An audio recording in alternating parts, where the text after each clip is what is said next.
आसिफ मोहम्मद खां कभी भी जो है वो ना तो मनी लॉन्ड्रिंग में जेल गए, ना वो कभी किसी पैसों के मामले में जेल गए, ना वो कभी किसी गबन के मामले में जेल गए, ना वो कभी किसी डिस्प्यूटेड प्रॉपर्टी या एनक्रोचमेंट के मामले में जेल गए। आज भी वो इनमें से किसी भी काम के लिए जेल नहीं गए।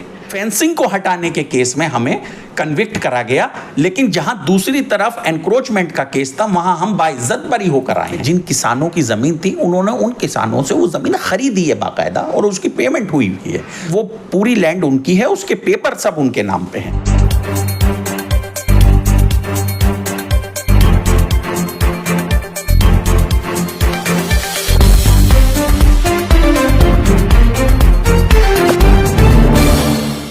दोस्तों, हम सब जानते हैं अगर ओखला में किसी इंडिविजुअल नेता की बात करें तो आसिफ मोहम्मद खान भले ही फ़िलहाल कोई इलेक्शन जीते हुए नहीं हो, मौजूदा कोई पोस्ट उनके पास नहीं हो, लेकिन वो सबसे मशहूर नेता हैं। ये सब जानता है। इंडिविजुअल मैं कह रहा हूँ, मैं हो सकता है कुछ लोग जीते हुए हों, आसिफ साहब ने जीत हासिल नहीं की हो, लेकिन आप आम लोगों से पूछें, जब भी आप इधर उधर चलते हुए किसी से पूछें तो ये ज़रूर बताते हैं सब लोग कि इंडिविजुअल अगर बात करें तो आसिफ से मशहूर नेता इस इलाके में कोई नहीं है। आसिफ मोहम्मद खान में बहुत सारी कमियां हो सकती हैं। कुछ लोग कहते हैं वो र्यूड है, कुछ लोग कहते हैं वो ऑफिशियल के साथ मारपीट कर लेते हैं, कुछ लोग कहते हैं वो पुलिस के साथ बदतमीज़ी कर लेते हैं। इसके बावजूद आसिफ मोहम्मद खान के चाहने वालों की कमी नहीं है और कुछ लोगों को उनका यही अंदाज़ पसंद आता है कि वो हमेशा पब्लिक के लिए बोलते हैं। कल एक खबर आई कि आसिफ मोहम्मद खान को 6 महीने की जेल हो गई है। आसिफ साहब जेल जाए ये कोई बहुत बड़ी बात नहीं है, क्योंकि पहले भी वो जेल जाते रहे हैं। कभी पुलिस के साथ उन्होंने ज़्यादती की, उसकी वजह से उन्हें जेल हो गई। कभी एमसीडी के ऑफिशियल के साथ ज़्यादती की, उसकी वजह से उनको जेल हो गई। लेकिन जहाँ तक मेरी मालूमात है, हो सकता है मैं गलत हूँ, उनको कभी इस बात के लिए जेल नहीं हुई तो उन्होंने पैसे का गबन किया हो। उनको कभी इस बात के लिए जेल नहीं हुई कि वो मनी लॉन्ड्रिंग में शामिल रहे हों। उनको कभी इस बात के लिए जेल नहीं हुई कि वे उन्होंने डिस्प्यूटेड प्रॉपर्टी ख़रीदी हो या कहीं से कुछ बहुत ज़्यादा पैसा हासिल कर लिया हो, घपला कर लिया हो। जहाँ तक मेरी मालूमात है ऐसा कोई केस उन पर नहीं है। इस बार पहली बार सुना हूँ कि इंक्रोचमेंट के मामले में उनको जेल हो गई है। कल से बहुत सारे लोग मुझे फ़ोन कर रहे हैं कि शिबली भाई इस पर ख़बर बनाइए। मुझे वक्त नहीं मिल पा रहा था और मैं समझ नहीं पा रहा था कि एग्जैक्ट आखिर ये मामला है क्या, ताकि आपको डिटेल में बता सकूं उन्हें जेल हुई है तो किस मामले में हुई है। अभी हमारे साथ एडवोकेट अरीफ साहब हैं। अरीफ साहब एक तो उस वकीलों की टीम का हिस्सा है जो आसिफ मोहम्मद खान का केस देखते हैं, दूसरे ये आसिफ मोहम्मद खान की जो पॉलिटिकल टीम है उसके भी बहुत अहम रुकन है। आप सब लोगों को याद होगा जब अरीबा का इलेक्शन चल रहा था तो अरीफ साहब उसमें बहुत ज़्यादा अहम जिम्मेदारी निभा रहे थे। अरीफ भाई मुझे ये बताइए कि आसिफ साहब को जेल हुई है तो क्यों हुई है? जो उनके दुश्मन है वो भी, जो उनके चाहने वाले हैं वो भी, ये सब जानना चाहता है कि आसिफ साहब को जेल हुई तो क्यों हुई। ज़रा हमारे दर्शकों को बताइए ताकि टेक्निकली वो समझ पाएँ। सबसे पहले तो मैं शिबली भाई आपका और आपके व्यूअर्स का बहुत बहुत शुक्रिया अदा करता हूं कि आप यहां आए और आपने एटलीस्ट ये इनिशिएटिव लिया कि चीज़ों को क्लैरिफाई करा जाए। देखिए, मैं आपको बता दूं कि अभी आपने ये बात कही कि आसिफ मोहम्मद खां कभी भी जो है वो ना तो मनी लॉन्ड्रिंग में जेल गए, ना वो कभी किसी पैसों के मामले में जेल गए, ना वो कभी किसी गबन के मामले में जेल गए, ना वो कभी किसी डिस्प्यूटेड प्रॉपर्टी या एनक्रोचमेंट के मामले में जेल गए। और मैं आपको ये बता दूं शिबली भाई और आपके व्यूवर्स को आपके चैनल के माध्यम से कि आज भी वो इनमें से किसी भी काम के लिए जेल नहीं गए। मैं आप लोगों को सबको ये बात बता दूं कि ये 2 केस थे हमारे। एक जो था वो एनक्रोचमेंट का था डीडीए लैंड पर, और दूसरा जो था वो डीडीए ने जो फेंसिंग करी थी लैंड पे, उस फेंसिंग को हटाने को लेकर था।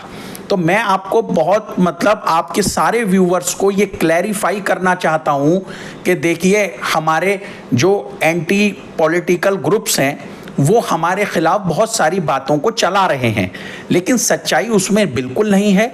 एनक्रोचमेंट के मामले में आसिफ मोहम्मद खां को कोर्ट ने ये कहते हुए बरी कर दिया कि हमारे पास आपके खिलाफ कोई भी ऐसे सबूत नहीं है कि जिसमें आपको एनक्रोचमेंट के लिए आपको कन्विक्ट करा जाए।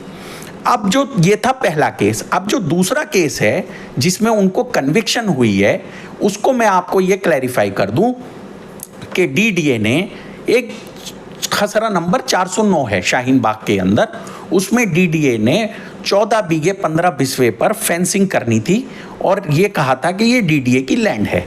उसमें जब उन्होंने फेंसिंग करी थी तो उन्होंने वो फेंसिंग अपने अंदाजे से करी थी, ना कि उसको एक्यूरेट मेजरमेंट करके करी थी, बल्कि एक अंदाजे से उन्होंने जो है उस लैंड की मार्किंग कर दी थी, फेंसिंग कर दी थी। लेकिन उसके बाद क्या हुआ कि जब उन्होंने वो फेंसिंग करी थी तो वो फेंसिंग जो है वो आसिफ मोहम्मद खां का जो पर्सनल जो उनके प्रीमाइसेस है उसके अंदर वो एंटर कर गए थे, जिस पे उन्होंने ऑब्जेक्ट करा और उस पे उन्होंने ये कहा कि देखिए आप जो फेंसिंग कर रहे हैं वो एक अंदाजे से कर रहे हैं और आप ये मेरी पर्सनल उसमें जो है आप फेंसिंग कर रहे हैं, ये चीज़ गलत है। तो उन्होंने उस टाइम पे जो है वो फेंसिंग करके चले गए थे, जिसको हमने हाई कोर्ट में चैलेंज करा था। हाई कोर्ट में जब चैलेंज करा तो हाई कोर्ट ने जो है ये ऑर्डर पास करा कि जो डीडीए ने डिमार्केशन करी है लैंड की, वो डिमार्केशन क्या 15 बीघे 14 बिस्वे पे 14 बीघे 15 बिस्वे पे ही करी है या ज्यादा पे करी है। इस चीज के लिए हाई कोर्ट ने डीडीए को ऑर्डर दिए कि आप इसकी प्रॉपर डिमार्केशन कराइए, क्योंकि आपकी डिमार्केशन से किसी के राइट्स का हनन हो रहा है। तो फिर उसके बाद हाई कोर्ट ने यह ऑर्डर करा कि एक टीएसएम मेथड होता है जो सैटेलाइट के थ्रू डिमार्केशन होती है, उसमें सैटेलाइट के थ्रू जो है वो फोटोग्राफ्स ली जाती हैं। जब वो ऑर्डर करे तो एक कंपनी ने आके डीडीए के स्टाफ को बुला के, एसडीएम को बुला के, सबको बुला के वहां पे मौके पे उस टीएसएम मेथड के थ्रू डिमार्केशन कराई और वो डिमार्केशन जब हुई उसकी रिपोर्ट आई तो ये बात वाजे हो गई कि डीडीए ने जो है वो जबरन पॉलिटिकल दबाव में आके, जो यहाँ के एक्स एमएलए थे उनके दबाव में आके उन्होंने उसमें डिमार्केशन ज्यादा करी और ज्यादा करके वो किसी के घर में घुसने लगे। जब इंसान किसी के घर में घुसेगा तो जाहिर सी बात है भाई, आपके घर में कोई घुसेगा या मेरे घर में कोई जबरन घुसेगा तो हम उस चीज को अपोज करेंगे। तो हमने जो है उस टाइम पे वो जो ये केस था उसमें ये था कि हमने उस फेंसिंग को हटाया, लेकिन ये चीज भी अभी कोर्ट में पूरी तरह साबित नहीं हो पाई थी, क्योंकि अभी हमारे पास हाई कोर्ट का भी विकल्प है। तो इस फेंसिंग को हटाने के केस में हमें कन्विक्ट करा गया, लेकिन जहां दूसरी तरफ एनक्रोचमेंट का केस था वहां हम बाइज्जत बरी होकर आए हैं। तो आरिफ साहब, अगर आम लोगों की ज़बान में समझें इसको, तो जो फेंसिंग की गई, जी। यानी कि उस काम को डिस्टर्ब करने के लिए एक तरह हमने फेंसिंग कर दी, आप उसको हटा रहे हैं, वो डिस्टर्ब करने के लिए एक तरह से काम में रुकावट डालने के लिए? नहीं, वो काम में रुकावट डालने के लिए नहीं थी। हमने तो उनको जो है वो असिस्ट करा, हमने डीडीए के स्टाफ को असिस्ट करा और हमने बताया कि आपकी जो एक्चुअल लैंड है वो ये है, लेकिन उन्होंने, उनके स्टाफ ने किसी पॉलिटिकल दबाव में आकर फेंसिंग को बढ़ा दिया, जो वो हमारे प्रेमाइसेस में एंटर करने लगे। अच्छा अली भाई, ये बताइए, अब आसिफ साहब को 6 महीने की जेल हो गई है, तो क्या वो 6 महीने जेल में ही रहेंगे या फिर जमानत का ऑप्शन खुला हुआ है? नहीं, देखिए ऐसा है, पहले इस केस में कभी भी वो अरेस्ट नहीं हुए थे और इस केस के अंदर जो है वो एमएम ट्रायल था ये केस, क्योंकि माइनर ऑफेंस है। तो एमएम ट्रायल के अंदर जो है वो उसमें उनको कन्विक्ट कर दिया गया था। फिर हमें टाइम मिला था, हमने सेशंस कोर्ट को अप्रोच करा था, तो सेशन कोर्ट ने हमारी अपील को, एक अपील को अलाउ करा, एक को डिसमिस करा। तो जिसको डिसमिस करा उस केस में इनको कस्टडी में लिया गया, लेकिन हमारे पास अभी हाई कोर्ट है, हाई कोर्ट हम जाएंगे और वहाँ सस्पेंशन ऑफ सेंटेंस की एप्लीकेशन रिवीजन के साथ, इस ऑर्डर के रिवीजन के साथ हम उसको लगाएंगे। तो हाई कोर्ट हमारी एप्लीकेशन को फौरन उसको विद इन द टाइम उसको एंटरटेन करेगा और बेल दे देगा। अरीफ साहब, एक चीज़ और बताइए, आसिफ मोहम्मद खान साहब की जो वो ज़मीन है 9 नंबर पार्क के पास, लोग कहते हैं ओखला में उतनी ज़मीन एक बंदे के पास, एक जगह पे किसी के पास नहीं है। तो बहुत से लोग कहते हैं कि आसिफ साहब की वो ज़मीन कब्जे की है, लेकिन आसिफ साहब मुझे पहले भी एक इंटरव्यू में कह चुके हैं कि पूरी की पूरी ज़मीन मेरी है। बाहर का जो हिस्सा है जिसमें जू कैफ़े है, वो कहते हैं वो तो रोड है, वो जब गवर्नमेंट चाहेगी ले लेगी, मुझे कोई मसला नहीं है, लेकिन बाउंड्री के बाद की जो ज़मीन है वो मेरी पूरी की पूरी है। तो आप मुझे बताइए, क्या वाकई में वो आसिफ साहब की पूरी है? कुछ कन्फ्यूज़न है उसमें? वो बिल्कुल आसिफ साहब की पूरी है, क्योंकि वहाँ आसिफ साहब पहले एक स्कूल चलाते थे। स्कूल चलाने के बाद वो बराबर में जिन किसानों की ज़मीन थी उन्होंने उन किसानों से वो ज़मीन ख़रीदी है बाकायदा और उसकी पेमेंट हुई हुई है। तो ऐसा नहीं है कि कोई भी, और आप एक बात बताइए, दिल्ली जैसे शहर में, हिंदुस्तान की कैपिटल है, क्या आपको लगता है कि इतनी अंधी चल रही है कि कोई भी इंसान जो है, या चाहे मैं ये कहता हूँ एक एमएलए क्यों ना हो, काउंसलर ही क्यों ना हो, वो इतनी ज़मीन कब्जा लेगा? ये बिल्कुल इम्पॉसिबल बात है। ये लोगों के दिमाग में एक एंटी पॉलिटिकल ये वो चलाया गया है और ऐसा कोई वो नहीं है। वो पूरी लैंड उनकी है, उसके पेपर सब उनके नाम पे हैं। आरिफ साहब, कोई मामला शायद अदालतों में या कहीं ऐसा चल भी रहा है, किसी ने शायद उस पर वो भी किया हुआ है कि ये लीगल है, और शायद कोई ऑर्डर ऐसा आया था कभी कि उसको डिमोलिश किया जाए उस जगह को, ऐसा कोई मालूम नहीं? ऐसा कोई वो नहीं है, और ऐसा कुछ वो कोर्ट में भी कोई ऐसा प्रेजुडिस अभी नहीं है। अच्छा, मुझे एक बताइए, आम लोग मुझसे कह रहे थे, कल मुझे बहुत सारे लोगों ने फ़ोन किया कि आसिफ साहब जब भी जेल जाते हैं उनको एक फ़ायदा हो जाता है। जब खुद वो जेल में थे तो इलेक्शन जीत गए, इस बार जब वो जेल में थे तो पीछे आप लोगों ने उनकी बेटी को इलेक्शन जितवा दिया मेहनत करके। तो लोग कह रहे हैं आसिफ भाई का जेल जाना तो उनके लिए फ़ायदेमंद ही हो जाता है।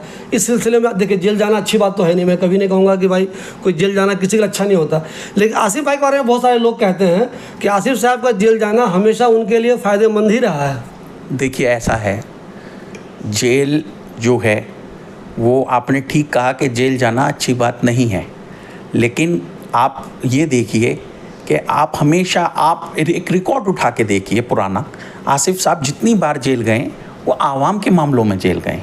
उन्होंने जब एडमिनिस्ट्रेशन की, पुलिस की और पॉलिटिकल जो जातियाँ होती हैं उसके ख़िलाफ़ वो जेल गए हैं। तो आप देखिए, जेल तो जो है भगत सिंह भी गए हैं, जेल तो महात्मा गांधी भी गए हैं। तो भाई ऐसा नहीं है, लेकिन समझ की बात है। और हमेशा जो भी मामलात आसिफ साहब के ऊपर हुए हैं वो कभी कोई पर्सनल उनके इंटरेस्ट के मामलात नहीं हुए, वो सब आवाम के लिए, पब्लिक के लिए, ओखला के लिए, जामिया नगर के लिए वो जेल गए हैं। और उनका जो जुड़ाव, जो लगाव यहाँ से है, वो उसको बिल्कुल मतलब अपने ऊपर जुनून की तरह हावी कर लेते हैं। वो चाहे कोई भी मामलात हो, और वो पब्लिक के लिए 24 घंटे खड़े हैं और हमेशा पब्लिक के ही मामलात में जो है वो जेल गए हैं। आरिफ साहब, इस मामले में अगर हम लीगली बात करें तो आप लोगों के पास क्या क्या ऑप्शन मौजूद है, क्या क्या करेंगे आगे? नहीं, बस अब हम लोगों को जो है वो हाई कोर्ट अप्रोच करना है, और मुझे उम्मीद है, क्योंकि एक माइनर ऑफेंस है, 6 मंथ्स की उसमें इम्प्रिजनमेंट है, हाई कोर्ट जो है उसमें हमें इंस्टेंट रिलीफ देगी।